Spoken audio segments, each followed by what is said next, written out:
네, 안녕하세요. 대한변호사협회 공인 산재 전문 박중영 변호사입니다. 오랫동안 산재 전문 변호사로 활동하면서 수많은 산재 사건을 다루었는데요.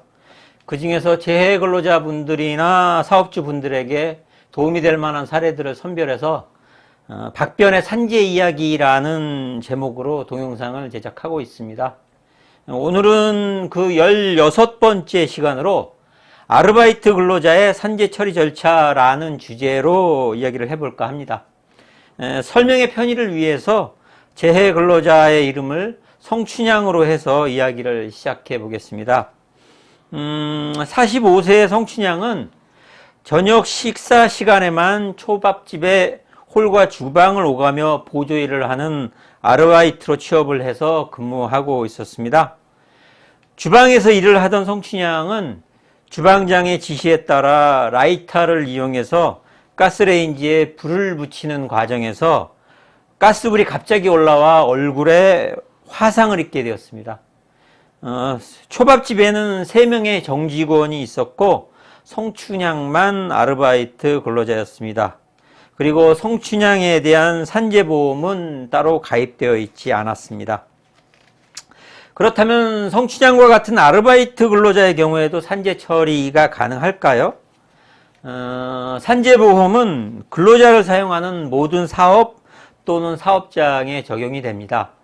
따라서 업무 수행 중에 해당해서 4일 이상의 치료를 요하는 경우에는 그 근로자가 정직원인지 계약직인지 아니면 아르바이트인지 여부에 관계없이 산재보험이 적용되어 산재 요양급여 신청을 할 수 있습니다. 다만 아르바이트 근로자의 경우에는 정규직 근로자랑 비교해서 근로시간이 짧기 때문에 평균 임금이 적을 수밖에 없습니다. 따라서 사고 발생 이전 3개월간의 평균 임금을 기준으로 산정하는 휴업급여나 장애급여가 정규직 근로자보다 적을 수는 있습니다. 그러면 산재보험에 가입되어 있지 않은 경우에도 산재 처리가 가능할까요? 산재보험에 가입되어 있지 않다고 하더라도 업무상의 사고가 인정되면 산재 처리가 가능합니다.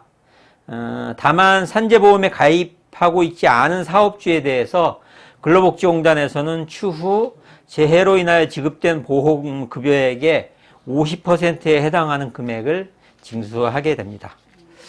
그러면 산재가 인정되면 어떤 혜택을 받게 될까요? 최초 산재 요양급여 및 휴업급여를 신청하면 요양기간 중에 발생한 치료비와 평균 임금의 70%에 해당하는 휴업급여 등이 지급됩니다. 또한 산재 요양이 끝나더라도 장애가 남는 경우에는 장애급여를 추가로 신청할 수 있습니다. 이 사건에서 초밥집 사장은 공상처리를 하자고 하는데 산재 처리와 공상처리 중에 어떤 것이 유리할까요? 소위 말하는 공상처리라고 하는 것은 업무상 재해가 발생한 경우 산재 처리를 하지 않고 사업주와 배상금에 대한 합의를 하는 것을 말합니다.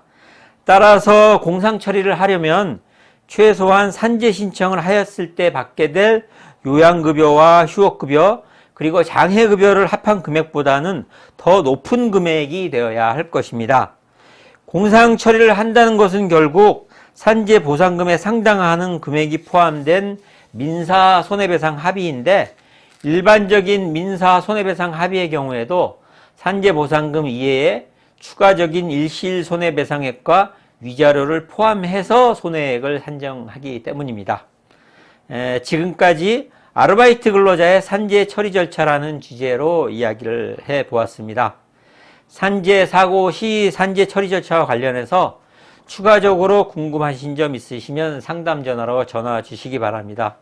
더 자세하게 상담해 드리도록 하겠습니다. 오늘은 여기까지입니다. 감사합니다.